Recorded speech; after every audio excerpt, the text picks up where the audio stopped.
Throughout history, the world has faced wars, pandemics, and economic collapses. But what if some of these crises weren't just accidents? What if they were used, even created, to push new policies and reshape society? Today, we're diving into man-made crises. Moments of chaos that open the door for governments and corporations to gain new powers. Let's uncover how fear, uncertainty, and emergency have repeatedly been used to change the course of history. A man-made crisis is any disaster or emergency caused or exploited by human action. Sometimes it's intentional. Other times it's a real problem that powerful people use to their advantage. The pattern is simple. 1. A shocking event happens. 2. The public panics and demands action. 3.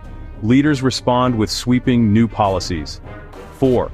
Those temporary powers often become permanent.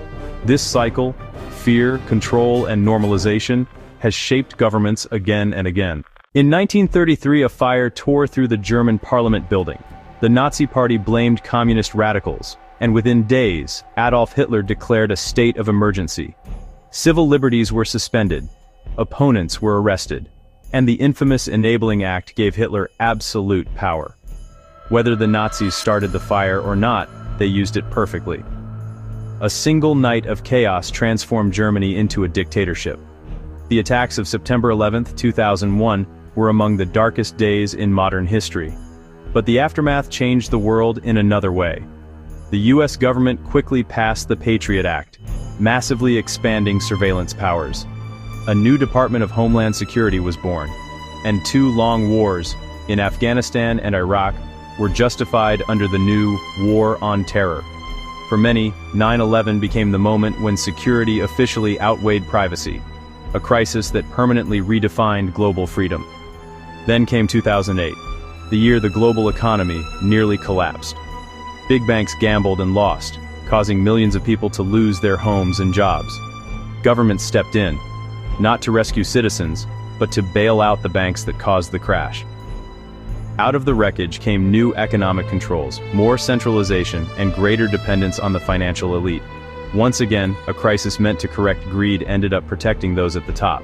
In 2020, the world faced a new kind of crisis, a global pandemic. Lockdowns, mandates, and digital health passes were introduced almost overnight. While many of these measures aimed to protect lives, they also expanded government reach into every corner of daily life. The pandemic didn't just change public health, it accelerated a digital transformation that made surveillance, data tracking, and online governance the new normal. A real crisis, yes, but one that left lasting marks on personal freedom. In 1964, the US claimed that North Vietnamese forces attacked American ships in the Gulf of Tonkin. That event was used to justify full-scale involvement in the Vietnam War. But later evidence revealed something shocking.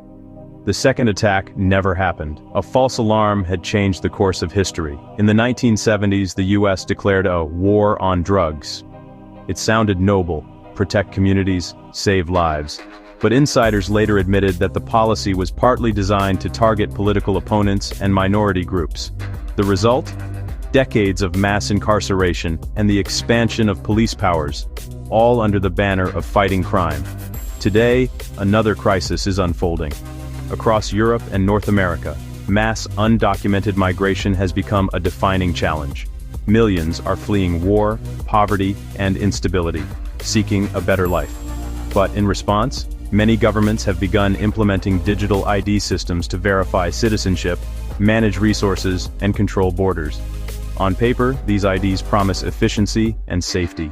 In practice, critics warn they could pave the way for permanent population tracking. A new layer of surveillance justified by a humanitarian crisis.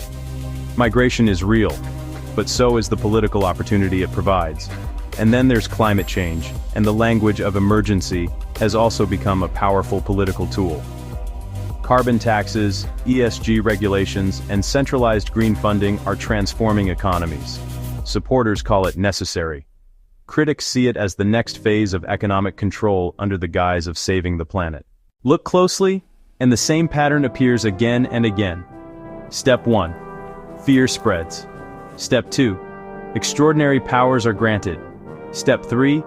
Temporary rules become permanent laws. Step 4. Citizens lose freedoms. often without realizing it. Crises don't just test societies, they transform them. They shape how much control we surrender and how much power governments keep when the chaos fades. Man-made crises, whether deliberately created or strategically used, are some of the most powerful forces in politics.